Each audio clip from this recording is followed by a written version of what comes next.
कभी कभार किसी को कोई चीज फ्री में या किस्मत से या बिना मेहनत के मिल जाती है तो वो उसकी वैल्यू नहीं करता। बाद में वो उसे गवा देता है और फिर पछताता है। उसी में से एक चीज है पैसा, जिसे अगर आप मेहनत से कमाओगे तभी आप उसकी कीमत समझ पाओगे। एक्चुअली हुआ कुछ यूं कि सन 2002 में एक 19 साल के कूड़ा उठाने वाले लड़के की 80 करोड़ रुपयों की लॉटरी लग गई। अब किस्मत तो खुल गई थी, लेकिन वो इन पैसों को संभाल नहीं पाया, उसकी कीमत को समझ नहीं पाया और उसने ये सारा पैसा जुए में, नशे में और ऐशो आराम में गवा दिया। और बाद में वही लड़का फिर से कूड़ा उठाने लगा। अब यहां पर सीखने लायक बात क्या है जानते हैं? यहां पर सीखने लायक बात यह है कि पैसा आना इंपॉर्टेंट नहीं है, पैसे को संभालना और उसे बढ़ाना बहुत इंपॉर्टेंट है। आपको यह सलाह कैसी लगी कमेंट सेक्शन में जरूर लिखिएगा। ये बात है सन 2011 की, जब इंडिया और इंग्लैंड के बीच में एक टेस्ट मैच चल रहा था, जिसकी दूसरी पारी में इयान बेल 137 रन बनाकर क्रीज पर मजबूती से टिके हुए थे।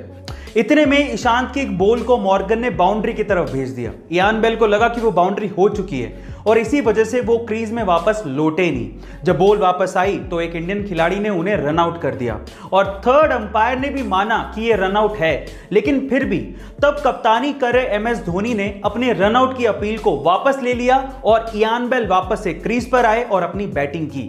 गाइस, MSD की स्पिरिट को देखते हुए ICC ने 2020 में MSD को ICC cricket of the spirit award से नवाजा। गाइस, आपको MSD की स्पिरिट कैसी लगी कमेंट सेक्शन में जरूर लिखिएगा। कल इंडिया ने इंग्लैंड के खिलाफ इंग्लैंड की सरजमीन पर लॉर्ड्स के मैदान में ऐतिहासिक जीत दर्ज की, लेकिन इस मैच का क्लाइमेक्स क्या था? देखिए, KL राहुल या फिर रोहित शर्मा की बैटिंग या फिर ईशांत, शमी, सिराज और बुमराह की बॉलिंग, ये सारे फैक्टर्स तो थे ही, लेकिन इसके अलावा सबसे बड़ा फैक्टर था शमी और बुमराह के बीच की अनबीटन पार्टनरशिप, जो कि 9वें विकेट के लिए इंग्लैंड के खिलाफ सबसे बड़ी पार्टनरशिप थी। दोनों ने मिलकर 89 रन जोड़े और एक भी विकेट गवाया नहीं। अंगद के पैर की तरह क्रीज पर जम गए। शमी ने तो अर्धशतक ठोक डाला। अगर वहां पर एक भी खिलाड़ी आउट हो जाता तो इंडिया बहुत जल्दी ऑल आउट हो जाती और इंग्लैंड पे इतना प्रेशर नहीं बन पाता। यही इस मैच की सबसे बड़ी वजह थी, जहां पर इंडिया ने इंग्लैंड के खिलाफ इस मैच को जीता। गाइस, आपका इस जीत के बारे में क्या कहना है कमेंट सेक्शन में जरूर लिखिएगा। और कभी कभार किसी चीज में एक्स्ट्रा दिमाग लगाने पर कुछ एक्स्ट्रा ही फायदा हो जाता है। तो चलिए, आज इस वीडियो में मैं आप लोगों को 2 साइकोलॉजिकल हैक्स बताता हूं, जिससे शायद फ्यूचर में आपको फायदा हो जाए। नंबर 1, अगर आपको किसी से कोई चीज चाहिए तो बजाय रिक्वेस्ट करने के वो चीज आप उससे कोई ऑफर बना के मांगोगे तो वो चीज आपको जल्दी मिलेगी।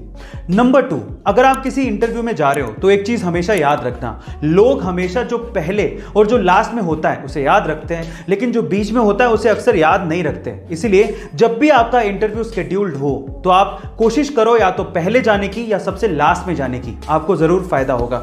ये साइकोलॉजिकल हैक्स आपको कैसे लगे कमेंट सेक्शन में जरूर लिखिए।